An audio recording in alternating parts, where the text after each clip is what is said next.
মৌলানা ভাসানী একজন কিংবদন্তি মহিরু, বিরাট বটগাছ, এবং তার ছায়ায় আমরা দীর্ঘকাল বাস করেছি।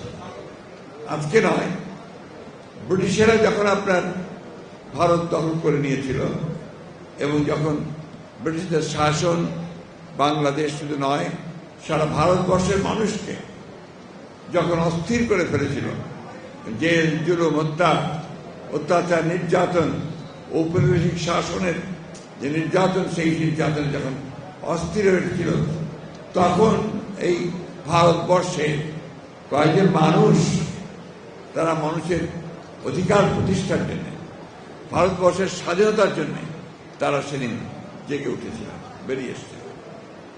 মৌলানা ভাসানী একজন ব্যতিক্রমী রাজনৈতিক নেতা।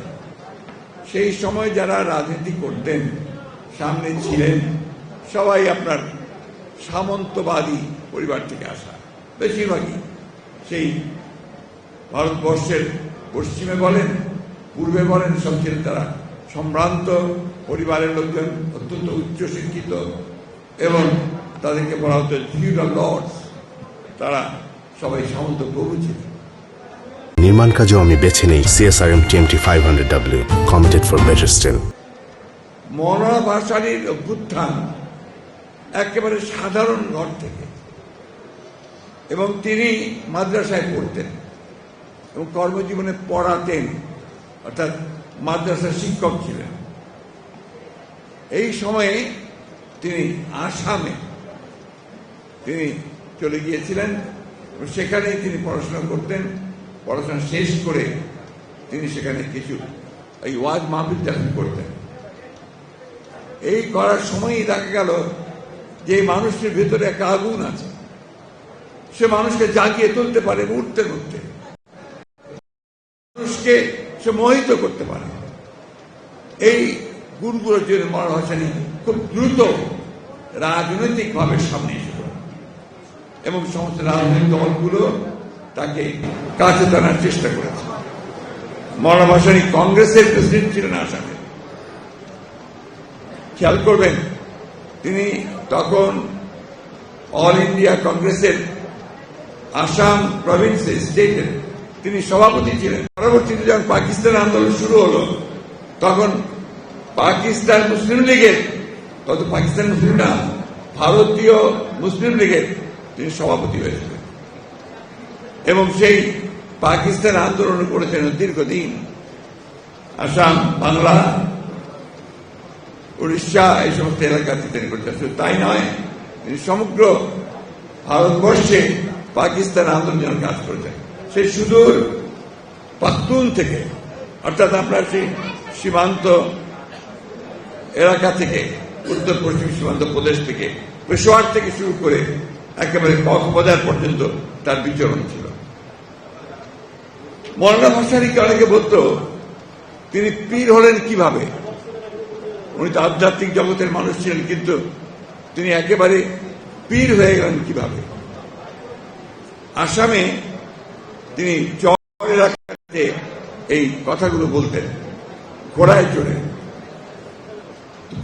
এত দ্রুত ঘোড়া চালাতেন, খুবই অল্প সময় তিনি এক স্থান থেকে আরেক স্থানে পৌঁছে যেতেন। মানুষ ভাবতে শুরু করলো যে মানুষটা তো মানুষ নয়, এটা নিশ্চয়ই জিন। এত দ্রুত এক স্থান থেকে আরেক স্থানে গিয়ে সে কথা বলছে, মানুষের সঙ্গে কথা বলছে, এটাতে তিনি সাথে আধ্যাত্মিক জগতে প্রবেশ করলেন। আমার ছোট্ট ঘটনা পরে একটু আপনাদেরকে ওই পরের দিককার ঘটনা বলি। এটা স্বাধীন বাংলাদেশের কথা বলি। 73 কি 74 সালে আপনার নর্থ বেঙ্গলে, আমাদের নর্থ বেঙ্গলে প্রচন্ড বন্যা হয়েছিল।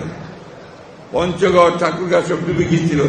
ওই ভারতবর্ষের থেকে পানি এসে ফ্ল্যাশ ফ্লাড ডুবে দিয়েছিল। সেই সময় মৌলানা গেলেন সেই বন্যা উপযুক্ত এলাকার দর্শক দেখার জন্য। এমন যে গাড়ি ঘোড়া তো যায় না, গরুর গাড়িতে যাচ্ছেন না। গরুর গাড়িতে যাচ্ছেন, সঙ্গে তার অনুসারীরা আছে, আমরা আছি পিছন দিকে হাঁটছি, মানুষ হাঁটছে। কিছুক্ষণ পরে দেখা গেল যে গ্রামের মধ্যে আসলেই লোকজন, বিশেষ করে মহিলারা, তারা দৌড়ে দৌড়ে আসছে, হাতে শিশি। তো এই শিশি নিয়ে এই শিশির মধ্যে হয় পানি, নাহলে আপনার তেল।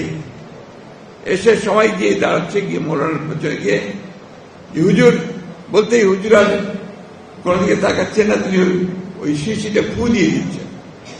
এরকম অসংখ্য হাজার হাজার সারা রাস্তা জুড়ে মহিলারা আসলো, ফু নিয়ে চলে গেল। রাতে যখন আমরা খেতে বসেছি একজন কৃষকের বাসায়, তখন আমি তাকে জিজ্ঞেস করলাম যে হুজুর আপনি যে ফু দিলেন এটা কেন?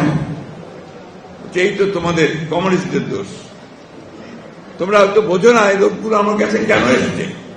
তাদের একটা বিশ্বাস যে আমি আল্লাহর নাম নিয়ে যে ফু দেব সেটাতে তার কাজ হবে।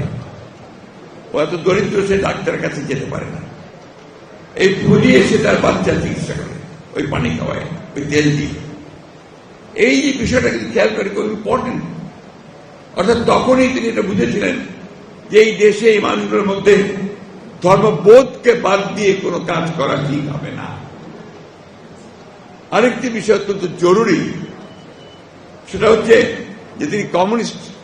আমরা তো বাম রাজনীতির কারণের লোক সবাই, আমরা সবসময় আপনার সমাজতন্ত্রের কথা বলতাম, বিপ্লবের কথা বলতাম, এবং ধর্মকে আমরা এই সময় মনে করতাম যে এটা খুব জরুরি বিষয় নয়।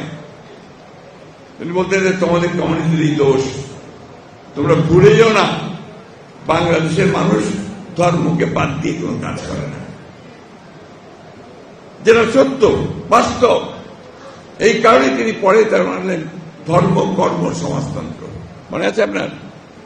ধর্ম কর্ম এবং সমাজতন্ত্র, এই যে বিষয়গুলো, এই বিষয়গুলোকে আজকে রাজনীতির সঙ্গে একে কিন্তু আপনাকে নিয়ে নিতে হবে।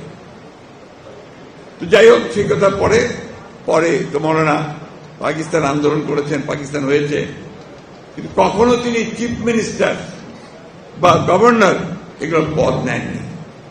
পাকিস্তান হওয়ার পরে যখন আপনার আইয়ুব খান তো নয়, তখন আপনার কায়েদ আজমের পরে পরেই আপনার পাকিস্তান শাসক গোষ্ঠী তারা তৎকালীন পূর্ব পাকিস্তানের উপরে সেই বৈষম্যমূলক আচরণ করতে শুরু করলো।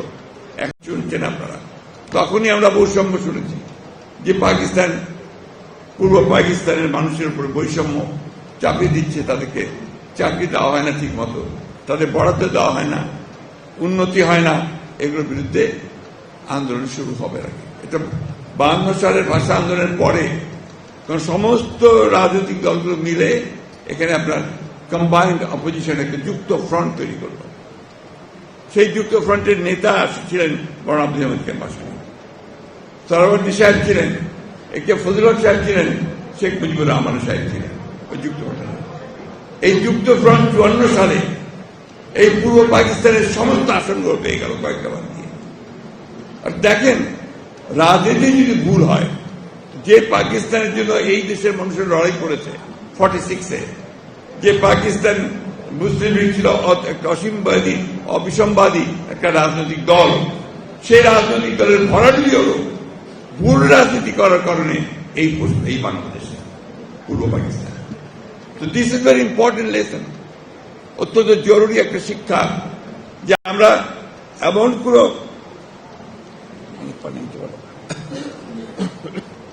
আমি আসলে পুরো হয়ে যাচ্ছি বোধ হয়।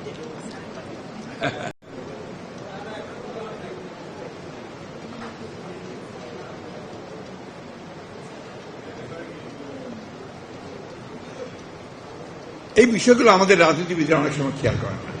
যেমন এখন একটা পরিবর্তন এসছে, এই পরিবর্তনটাকে বুঝতে হবে, বুঝতে হবে যে ছেলেরা কি বলছে।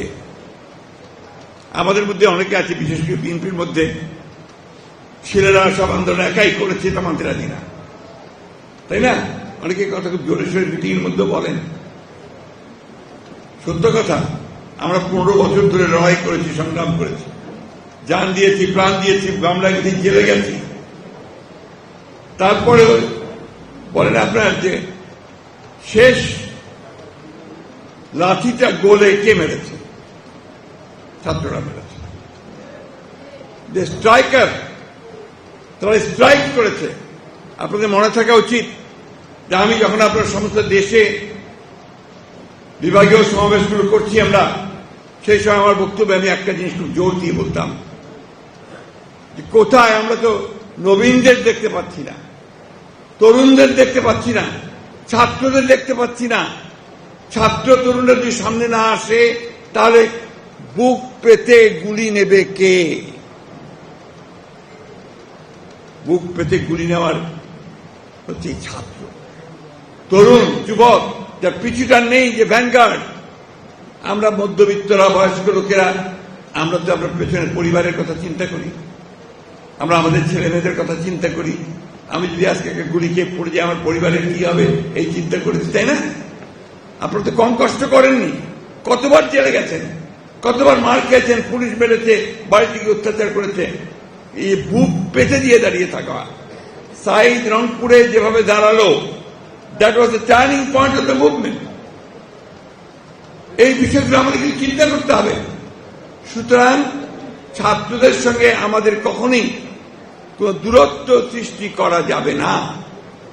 সবসময় মনে রাখতে হবে এরা তরুণ, এদের অনেক উদ্দীপনা। আমরা যখন ছাত্র ছিলাম আমরা তো এরকমই ছিলাম। আমরা ভেবেছি করবো, বিপ্লব করব, সবকিছু উড়িয়ে দিব, নতুন সমাজ সৃষ্টি করব। করেছি, এখনো চিন্তা করি যে এটাই করবো। আমার তো সেই শক্তি নাই, এখন তার সেই শক্তি আছে, সে পারে বুক পেতে দাঁড়াতে। এই জন্যই এই জিনিসগুলো আমাদেরকে চিন্তা করতে হবে। ছাত্ররা অনেক কথা বলছে, বলবে, তাদের সে বড় অধিকারও আছে। আমরা বয়স হয়ে গেছে, আমরা আবার একটু হিসেবি, কোনটা করা যাবে, কোনটা করা যাবে না, কোনটা এখন করা ঠিক হবে, কোনটা এখন করা ঠিক হবে না, তাই না? সেই কারণে আমরা বলছি যে দ্রুত নির্বাচন হওয়াটাই এই দেশের জন্য, জাতির জন্য মঙ্গল। কেন বলছি? আমাদের অভিজ্ঞতা থেকে এই ধরনের সরকার যতদিন বেশি থাকে তত সমস্যা তৈরি হবে। কেন? এর তো ম্যান্ডেট নাই, এর তো নির্বাচিত সরকার নয়, এর পেছনে শক্তিটা কোথায়? এই জন্যে এই সরকারকে ওইটা চিন্তা করতে হবে যে আমি যত দ্রুত সময় পারি প্রয়োজনীয় যে সংস্কারগুলো, যেগুলো নিয়ে আমরা কথা বলেছি 2 বছর আগে, দিয়েছি আমরা সংস্কার, তাই না? নাকি চুপ করে থাকেন, কেন কথা বলেন না কেন? মনে হয় না আমার কথাগুলো কানে যাচ্ছে আপনাদের? যাচ্ছে? তাহলে কথা বলবেন, রেসপন্ড করবেন। ধন্যবাদ, কিন্তু মাঝে মাঝে রেসপন্ড করতে হয়। তো এইটা আমরা 2 বছর আগে দিয়েছি। কেন? আমরা নিজেরা উপলব্ধি করেছি যে এই বিষয়গুলোর পরিবর্তন দরকার। আমরা তো আপনার প্রধানমন্ত্রীর ক্ষমতা, রাষ্ট্রপতির ক্ষমতা আপনার পার্থক্য করতে বলেছি, ভাগ করতে বলেছি। এক ব্যক্তিকে বেশি ক্ষমতা দেওয়া যাবে না। একজন ব্যক্তি 2 বারের বেশি প্রধানমন্ত্রী হতে পারবে না। আমরা বলেছি 31 দফায়, আমরা বলেছি পার্লামেন্ট দ্বিকক্ষ বিশিষ্ট হতে হবে, তাই না? আমরা বলেছি যে বিচার বিভাগকে সংস্কার করতে হবে, প্রশাসনকে সংস্কার করতে হবে, যারা ঘুষ খায় প্রশাসনে তাদেরকে দূর করতে হবে, এরাই ধ্বংস করে। যারা ঘুষ খায় রাজনীতিবিদ, তাদের রাজনীতি করার সুযোগ দেওয়া যাবে না। পরিষ্কার কথা। এগুলো না করতে পারলে আমার সমাজ পরিবর্তন হবে না, রাজনীতি পরিবর্তন হবে না। যত এনোমালিস গুলো আছে সেই এনোমালিস গুলো আমাদের ঠিক হবে না, ঠিক না?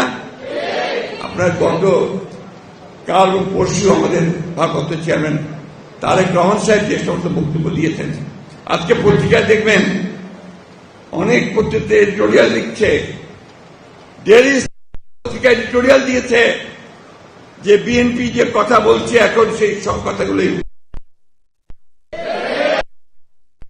সাহেব যে কথাগুলো বলছেন এটা এখন মানুষ গ্রহণ করছে।